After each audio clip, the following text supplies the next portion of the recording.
ಒಂದು ಹಳ್ಳಿಯ ಬಳಿಯಿರುವ ಕೆರೆಯಲ್ಲಿ ಒಂದು ಆಮೆ ಮತ್ತು ಒಂದು ಕೊಕ್ಕರೆ ಸ್ನೇಹಿತರಾಗಿ ವಾಸಿಸುತ್ತಿದ್ದವು. ಒಂದು ಬೇಸಿಗೆ ದಿನ ಕೆರೆಯ ನೀರು ನಿಧಾನವಾಗಿ ಒಣಗತೊಡಗಿತು. ಕೊಕ್ಕರೆ ದುಃಖದಿಂದ ಹೇಳಿತು, ಈ ಕೆರೆಯಲ್ಲಿ ಇನ್ನು ನೀರಿರಲ್ಲ, ನಾನು ಬೇರೆ ಕೆರೆಗೆ ಹೋಗಬೇಕು. ಆಮೆ ದುಃಖಪಟ್ಟಿತು.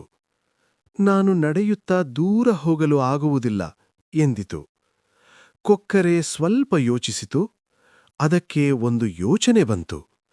ಕೊಕ್ಕರೆ ಒಂದು ಕೋಲು ತಂದು, ಆಮೆ, ನೀನು ಈ ಕೋಲನ್ನು ಬಾಯಲ್ಲಿ ಬಲವಾಗಿ ಹಿಡಿ, ನಾನು ಎರಡೂ ತುದಿಗಳನ್ನು ಹಿಡಿದು ಹಾರುತ್ತೇನೆ ಎಂದಿತು.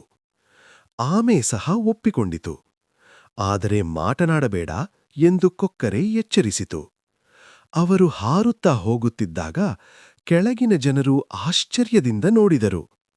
ಆಮೆಗೆ ಮಾತನಾಡಬೇಕು ಅನ್ನಿಸಿತು. ಅದು ಬಾಯಿ ತೆರೆದ ತಕ್ಷಣ ಆಮೆ ಕೆಳಗೆ ಬಿದ್ದು ಗಾಯಗೊಂಡಿತು. ಕೊಕ್ಕರೆ ದುಃಖಪಟ್ಟಿತು.